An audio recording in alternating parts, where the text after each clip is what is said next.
Madame, mademoiselle, monsieur, bienvenue à Métro News. Voici les principaux titres qui seront développés aujourd'hui. Recrudescence des actes d'enlèvement à Port-au-Prince. En moins de 48 heures, plus d'une dizaine de personnes ont été enlevées. Des membres de la population lancent un cri d'alarme. Presque tous les nouveaux ministres ont été installés dans leurs fonctions. Ce vendredi, c'était le tour de celui de la culture et de l'éducation. Nesmi Maniga, de retour, annonce de nouvelles réformes alors que le Premier ministre Henry, le nouveau titulaire du ministère de la Culture, envisage de procéder à un état des lieux au niveau des médias d'État. Le ministère de la Culture doit s'associer avec le CEP et des organisations de la société civile pour permettre la participation d'un plus grand nombre d'électeurs au prochain scrutin à travers une campagne nationale de sensibilisation intense et bien articulée. C'est le vœu exprimé par le Premier ministre Ariel Henry.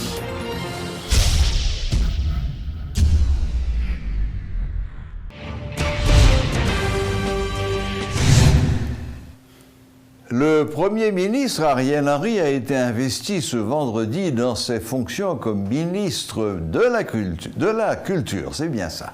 Dans son discours de circonstance, le chef du gouvernement a annoncé qu'il va procéder à un état des lieux au niveau de la TNH et de la RNH et prendre des dispositions immédiates pour qu'elles remplissent leur rôle de service public auprès de la population.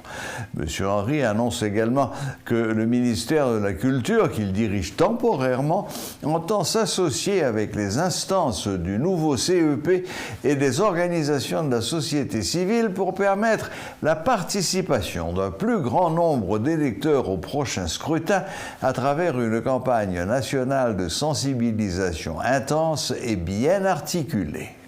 Dans un pays comme Haïti, où la majeure partie de la population vit dans l'insuffisance des actions gouvernementales, la communication est appelée à exercer une fonction dynamique dans le devenir socio-économique de la nation.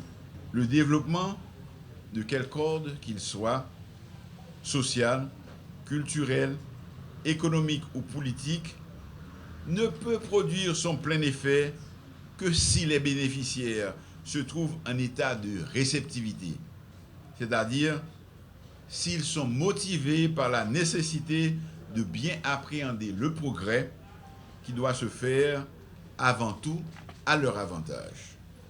Les acteurs gouvernementaux doivent s'inscrire dans une dynamique d'échange informationnel avec ces derniers, qui aura comme conséquence, à court, moyen, à long terme, leur participation directe ou indirecte dans la gestion de l'État.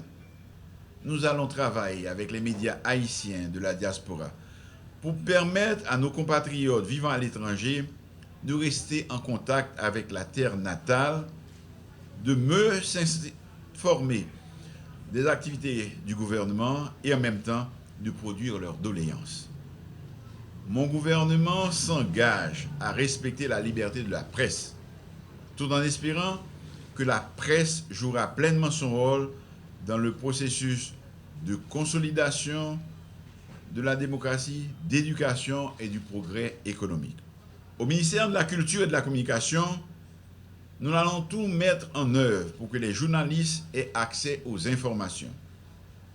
Des mécanismes seront mis en place pour favoriser une interaction intense entre les médias et tout l'appareil gouvernemental. Notre ministère servira d'interface active et permanente entre la presse et les différents ministères ainsi que les organismes déconcentrés. Nous tâcherons de développer une politique de communication dynamique et cohérente basée sur les moyens traditionnels et les réseaux sociaux de façon à informer la population des réalisations de notre administration. Des élections générales et des consultations populaires pour l'adoption d'une nouvelle constitution devront bientôt se tenir. le ministère de la Communication et de la Culture entend s'associer avec les instances du nouveau Conseil électoral provisoire et des organisations de la société civile pour permettre la participation d'un plus grand nombre d'électeurs au prochain scrutin à travers une campagne nationale de sensibilisation intense et bien articulée. Je saisis l'occasion que j'ai de vous adresser pour vous convier à vous faire vacciner contre la COVID-19. Cette maladie existe, elle nous menace. Installation ce vendredi du ministre de l'Éducation nationale et de la formation professionnelle, Nesmi Maniga, qui a occupé cette fonction entre 2014 et 2016 sous l'administration de Martelly, revient avec de nouvelles ambitions. Le nouveau titulaire du ministère invite tous les acteurs à travailler pour une réforme en profondeur du système éducatif.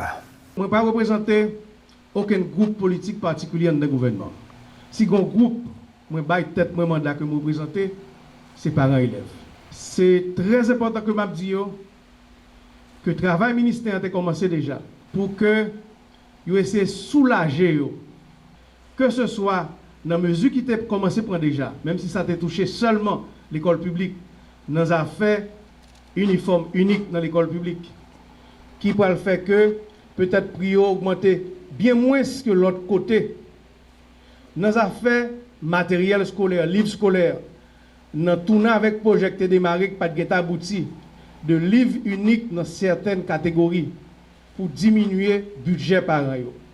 Pas un effort que le gouvernement ça pas fait, pas un effort que le ministère ça pas fait pour essayer de soulager parents yo capoter pour financement de l'école là.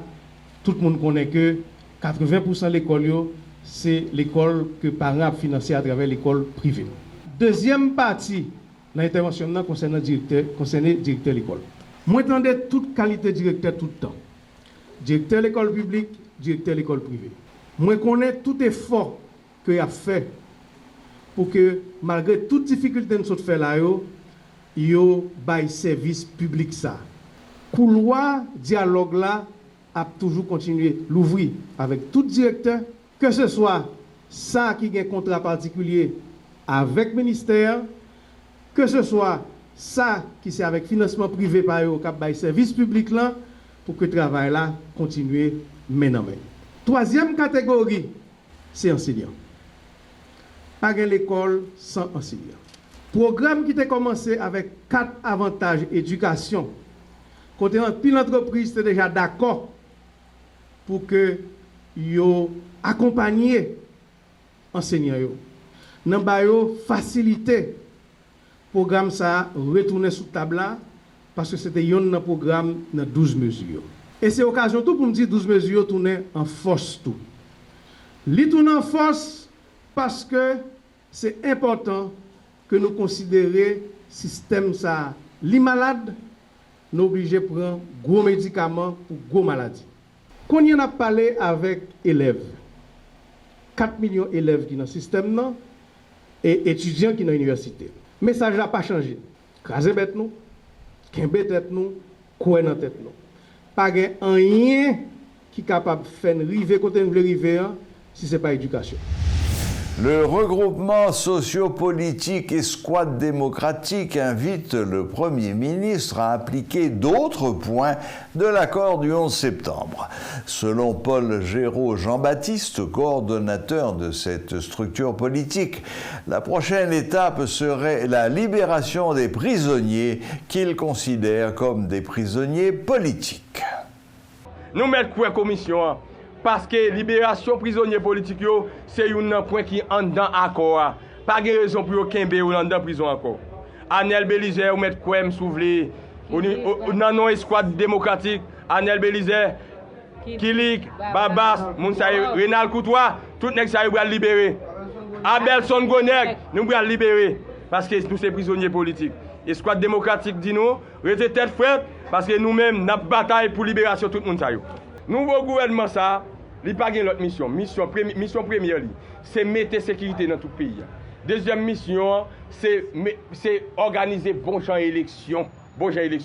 Et c'est punir tout le monde qui est coupable, qui participe dans ça pas ça, dans voler bien moun, dans marcher touyer moun. Et bien c'est ça gouvernement ça gagne comme mission côté pour l'obligé défendre population, défendre peuple là, défendre moun qui pi mal yo, défendre ti moun pour yo capable à l'école, défendre peuple là, tout le monde qui a besoin de pouvoir, c'est dans l'élection pour aller, c'est pas marcher by zam, c'est pas marcher by cartouche parce que ça va mener nous rien.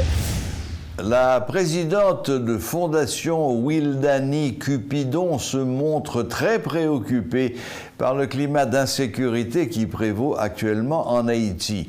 La sœur Cupidon, qui travaille actuellement dans le social, invite les autorités concernées à prendre les dispositions qu'il faut afin de sécuriser la population.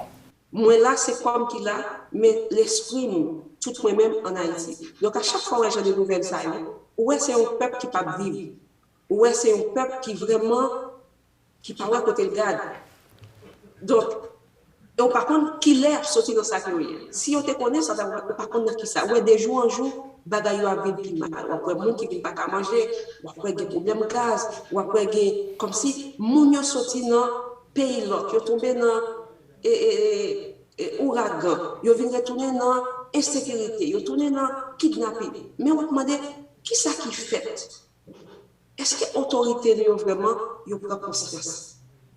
Et des jours, vous regardez, c'est même pour réchauffer.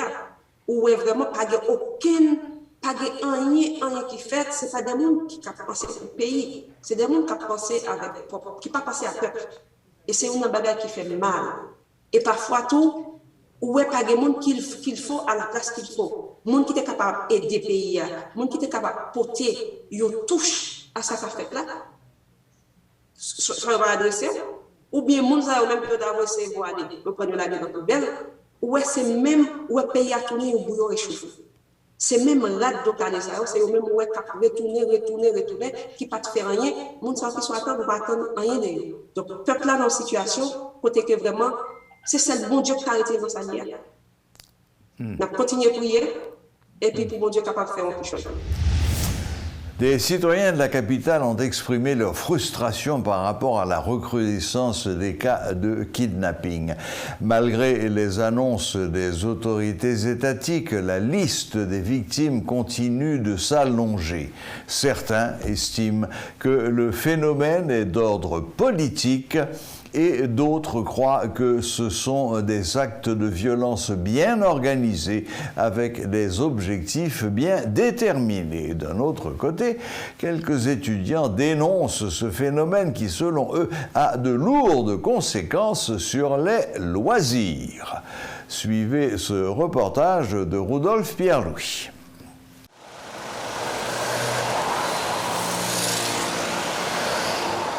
Ces citoyens en ont assez du phénomène du kidnapping qui ne cesse de prendre de l'ampleur à travers le pays. Les jeunes étudiants n'ont plus de loisirs et prennent des risques lorsqu'ils vont en cours, surtout s'ils appartiennent à la vacation du soir. Les gens viennent à l'école, parfois par exemple, on a couru d'eux, ils disent que pas l'école trop loin parce que le problème d'insécurité est trop. Même pas plus quoi c'est insécurité. Il est plus basé sur le pouvoir. OK? Pouvoir, il placer une instabilité pour les jeunes ne pas fonctionner.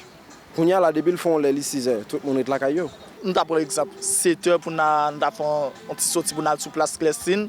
Par nous après nous avons dit Mazino kotoye, Intel kotoye, juste impossible. Ça veut dire infecter toute société en tant que jeunes et pas seulement éducation, il faut prendre petit loisir nous quand même. Les activités nocturnes sont en voie de disparition. Des restaurants sont obligés de baisser leurs rideaux à 8 heures du soir afin de protéger la vie de leurs employés. Il en va de même pour tous ceux qui ont des activités professionnelles en soirée. Bon, stress là tout partout dans tout comme. À raison de créer quelques activités, je ne peux pas créer encore. Si je ne peux pas créer, comment je fais, j'ai besoin de travail pour fonctionner. Si je ne peux pas fonctionner normalement, j'ai peur, je ne peux pas vivre bien. Pas un jour ne passe sans que soit recensé au moins un cas de kidnapping. Certains sont connus rapidement, mais bien d'autres sont passés sous silence. Avec la peur au ventre, la vie suit son rythme à Port-au-Prince. Des citoyens se montrent craintifs face aux véhicules aux vitres teintées et même aux agents de la PNH selon leurs témoignages, car eux aussi sont pointés du doigt comme étant de mèche avec les groupes armés. Certains interrogés vont plus loin dans leurs réflexions. Les cas d'enlèvement ne sont pas nouveaux, ont-ils rappelé. Pourquoi ne peut-on y mettre fin? C'est une question qui pousse apparemment ce groupe de citoyens à penser que le phénomène est d'ordre politique. Ça veut dire que le régime ça lui-même, il est au-dessus de l'autre là, et puis l'autre n'a pas voulu avancer, il choisit de faire kidnapping dans lui-même, sous le régime ça, vous comprenez, qui est sous pouvoir. Même pas concevoir comme si c'est un problème lui-même, c'est un problème de sécurité, plus que son problème de politique. Il y a des gens qui sont dans la politique, parfois ils n'ont pas une stabilité pays. Ils ont plus détruit l'instabilité pour nous capables de rendre nous pas bien, pour nous pas à l'aise. Comment mobiliser la fougue de la jeunesse pour la mettre au service du pays dans de telles conditions? Ce jeune artiste se dit préoccupé. Il estime que le kidnapping est une action malveillante bien organisée qui nuit à la jeunesse. L'année dernière, nous sommes venus là, nous jouons au football, nous sur place là, bon 5 heures et puis nous à la caille. Mais Kounia, là nous venons là, bon 1 heure, m'a posé les amis une question comment nous allons aller en couf, on va aller seul. Ça veut dire que il y a un problème pour nous, tout qui dans la société là. Yo entre dans le ghetto, yo bay bandi zam, Kounia là pour yo prendre zam, mais bandi yo pas prendre. Même zam ça, vient tout nous faire cash pour nous-mêmes, peuple haïtien. Nous-mêmes petits peuple là qui vivent dans Massa, Kounia là c'est même nous-mêmes nèg ça va kidnapper. Quand il y a des gens qui c'est Jovenel qui te problème là. C'est professeur Meddoval qui te problème là. Je ne dis à nous le problème c'est pas ça. Le problème c'est que nous avons créé une instabilité dans nos pays. Quand la République dominicaine a fait vous croire avec nous pour faire tous ces jeunes qui te pays. Des citoyens de la capitale n'ont pas caché leur frustration par rapport à la recrudescence des cas de kidnapping. Malgré les différentes dispositions adoptées par les autorités étatiques, notamment du côté de la police nationale, ils estiment que les cas ne cessent d'augmenter. Il y a une troisième catégorie qui affirme que si la situation persiste, il sera difficile de parler des fêtes de fin d'année qui approchent à grands pas. Paul Léel et Rudolf Pierre-Louis pour Télémétropole. Aujourd'hui est la journée internationale de lutte contre les violences faites aux femmes. C'est une journée mondiale car c'est un problème mondial. Pour en parler et essayer de connaître la situation en Haïti, nous avons avec nous, par Zoom, par visioconférence, M. Bruno Lemarquis, qui est le représentant spécial adjoint du secrétaire général des Nations Unies. Très bien. Parfait. Alors, commençons par le commencement. Comme on a parlé de la situation en Haïti, quelle est la situation actuelle en Haïti concernant ce drame mondial de la violence faite aux femmes?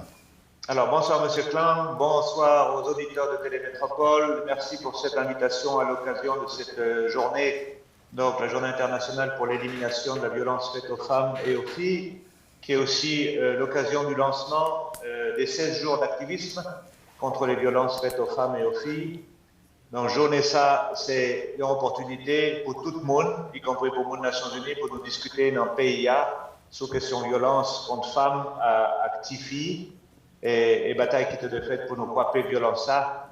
Il y a une bataille, tant que nous connaissons, c'est tout le monde, filles et garçons, qui a besoin de joindre main pour couper violence ça. Alors la situation en Haïti, elle est préoccupante. Le niveau de violence faite aux femmes et aux filles est élevé.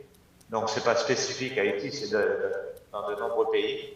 Et ça s'exprime à travers toutes les strates de la société. La violence faite aux femmes et aux filles, ça fait pas de différence en termes de statut économique, en termes de niveau éducatif, en termes de clivage par exemple urbain et rural. Les types de violences les plus répandues dans le pays sont les violences physiques et sexuelles qui sont perpétrées soit dans l'espace public, soit dans l'espace privé, donc au niveau de la cellule familiale. Il faut se méfier, les chiffres qui sont officiellement rapportés, donc les cas rapportés sont faibles, ce n'est pas spécifique à Haïti, les chiffres sont faibles, particulièrement dans le contexte conjugal et familial, ce qui suggère que le nombre réel de cas est très sous-estimé. Si je peux donner quelques chiffres, quelques statistiques dont on dispose, c'est certainement des estimations, mais en termes de violence physique, 29% des femmes en âge de procréer en Haïti ont subi des actes de violence physique, et à peu près la moitié de ces 29%, cette violence a été perpétrée soit par le mari, soit par le partenaire. En termes de violences sexuelles, 12% des femmes ont déclaré avoir subi des violences sexuelles à un moment ou à un autre de leur vie. Et parmi celles-ci, un quart sont des jeunes filles âgées de 15 à 17 ans. Wow. Un troisième chiffre peut-être en termes d'aide, d'appui à ces victimes de violences. Seulement 24% des femmes ayant subi des violences physiques ou sexuelles ont déclaré avoir soit dénoncé, soit recherché de l'aide, particulièrement de l'aide médicale. Et la majorité des personnes cherchent de l'aide auprès de leur famille immédiate, des amis. Et seulement, ça c'est un chiffre très parlant, seulement 11% des femmes victimes se sont rendues à la police pour déclarer ça. Voilà, oui. Quelques éléments sur quelques données statistiques, oui. Bon, ça, c'est un problème mondial et qui préoccupe toute l'humanité. Maintenant, est-ce que d'après ce que vous savez, la crise sanitaire Covid a amplifié les violences, comme ça a été le cas en France et dans d'autres pays, du fait du confinement? On est énervés, on est plus souvent ensemble, et je crois savoir que les pourcentages ont flambé, en France en particulier. Est-ce que c'est pareil ici en Haïti? Alors c'est pareil ici en Haïti. Au-delà de Covid, si je peux dire, Haïti c'est un pays qui ces dernières années surtout, a subi un empilement, une confluence de crises de diverses natures. Donc c'est en général une constante que les crises ont un effet disproportionné sur les femmes et les filles, notamment en termes de violence. Donc oui, la période Covid, même si en Haïti, le confinement a été relativement léger, il y a eu une augmentation des cas parce que les gens étaient plus dans la sphère familiale, les enfants n'allaient pas à l'école pendant plusieurs mois, etc. Donc il y a eu une augmentation. Selon le type, les chiffres qu'on a nous, selon le type de services recherchés, une augmentation qui a été de 5 à 40% des cas en Haïti pour les chiffres répertoriés par les structures qui fournissent de l'assistance aux victimes. Mais on peut aussi citer le cas du séisme du 14 août, où il y a aussi une corrélation entre le séisme et l'augmentation des cas de violence, y compris de violences sexuelles, notamment, et j'ai été plusieurs fois dans les zones affectées, on parle aux personnes, il y a beaucoup de personnes qui ont dormi à la Belle Étoile pendant un bon moment, ça va un peu mieux, mais il y a encore des situations assez dramatiques. Il y a les personnes qui vivent dans des sites de déplacement spontané. J'étais là la semaine dernière, j'ai parlé à certaines de ces personnes. Donc, dans tous ces endroits où le sentiment de sécurité est moins fort, donc il y a une augmentation des cas. Par exemple, et c'est des choses parfois très concrètes, quand on vit dans un site de déplacés, il y a peu de protection dans les tentes, les gens vivent sous la tente. Et il y a par exemple parfois une absence d'éclairage approprié, ou bien une séparation des toilettes et des douches séparées par sexe. Et puis, en termes de crise, parfois récurrente en Haïti, il y a toute la question de la violence urbaine. Il y a eu tous les cas de déplacement interne à Port-au-Prince et dans la zone métropolitaine depuis, par exemple, notamment le mois de juin.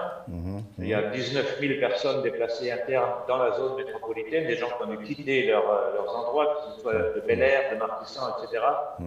Des gens qui vivent dans des sites de déplacés et donc qui sont aussi subis à des objets d'un plus haut taux de violence. Viol, il y a des cas de viol, il y a des cas de viol collectif qui ont été répertoriés ou d'autres formes d'agression sexuelle. Donc la crise a toujours un impact sur les violences par rapport au problème. Hélas, oui. Vous venez de citer le mot organisme. Quels sont les principaux organismes en Haïti qui recueillent les plaintes, qui agissent ou qui viennent en aide aux femmes et aux filles haïtiennes? Bon, il y a d'abord toute la structure des institutions nationales. Il y a un bureau spécifique au niveau de la police nationale. Il y a bien sûr le ministère de la Commission féminine et aux droits des femmes avec lequel on travaille très régulièrement. Il y a l'IBESR pour les enfants. Donc il y a toutes ces structures. Il y a énormément d'implications des structures de la société civile, notamment les organisations de femmes, qui portent assistance, notamment à plusieurs niveaux, mais notamment en termes d'assistance aux victimes. Au niveau des Nations Unies, il y a plusieurs agences et d'autres partenaires aussi de la communauté des ONG internationales, etc. Au niveau des Nations Unies, donc il y a plusieurs agences. Il y a bien sûr ONU Femmes, qui est l'agence des Nations Unies vraiment pour le droit des femmes.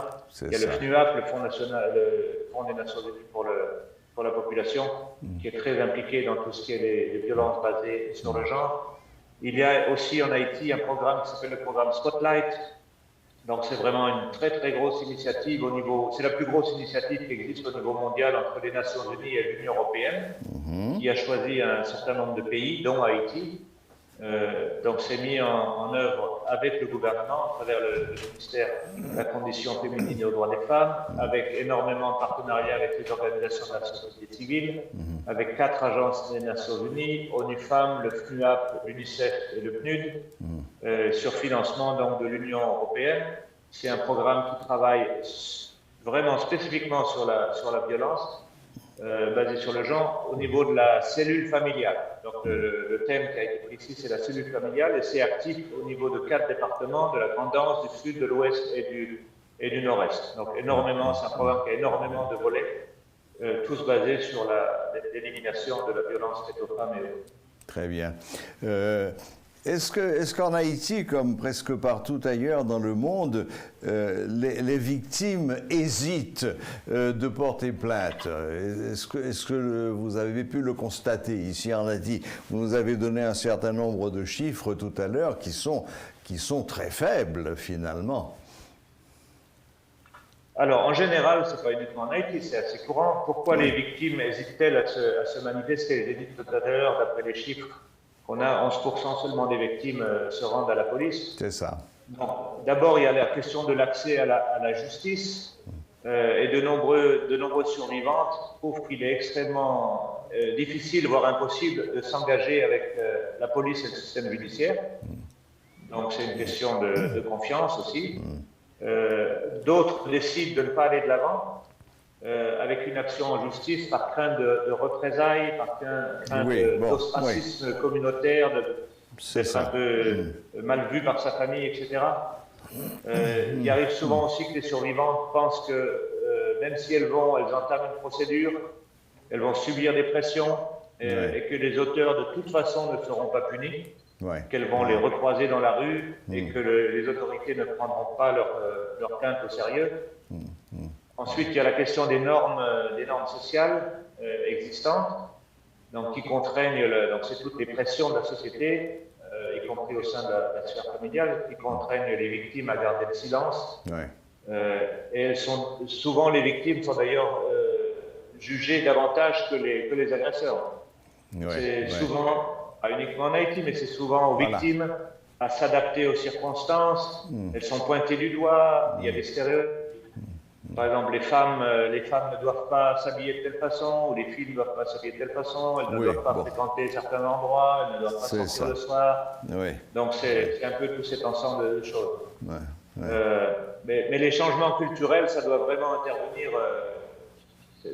Toute cette histoire, c'est basé sur des normes et le besoin de changement culturel.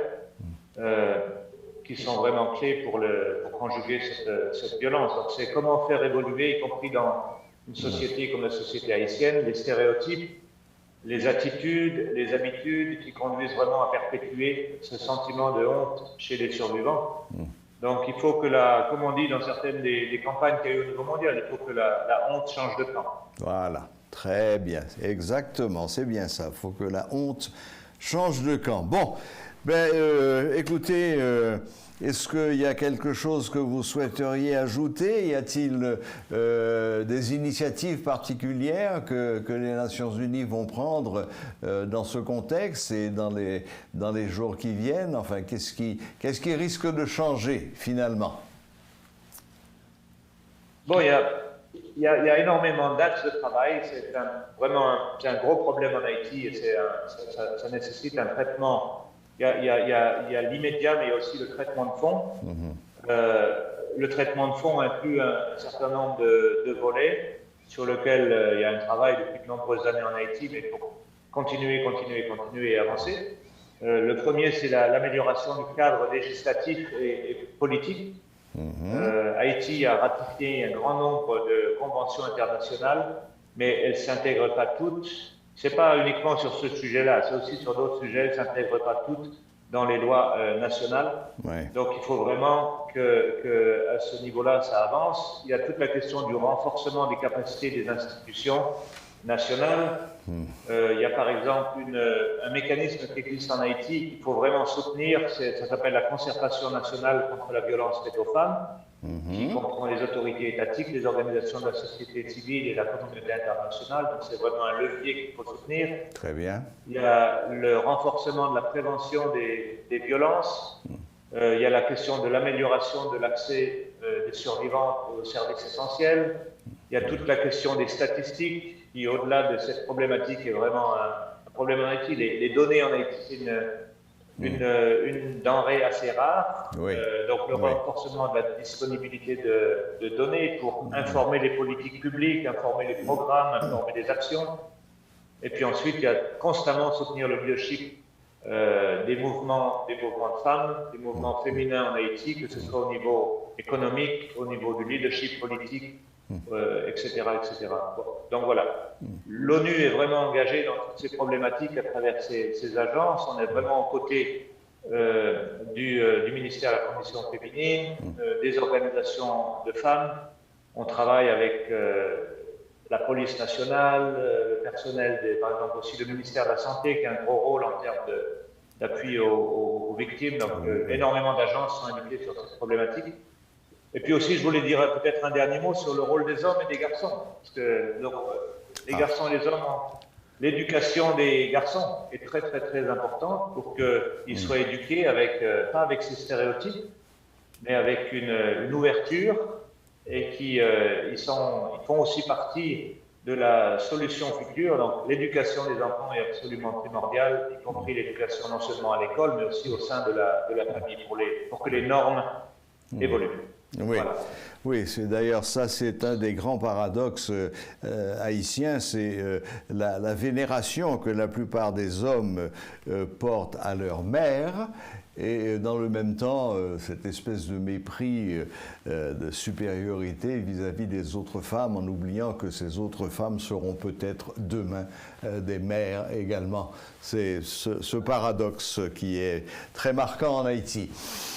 Bien, Monsieur Bruno Le Marquis, merci infiniment de nous avoir accordé un peu de votre temps. Je conclurai de cet entretien que l'ONU est extrêmement engagée à travers différentes organisations, avec différentes associations de la société civile, des ONG, dans cette lutte, dans le soutien de la femme haïtienne en général, et que, bien entendu, vous n'avez pas du tout l'intention de baisser les bras.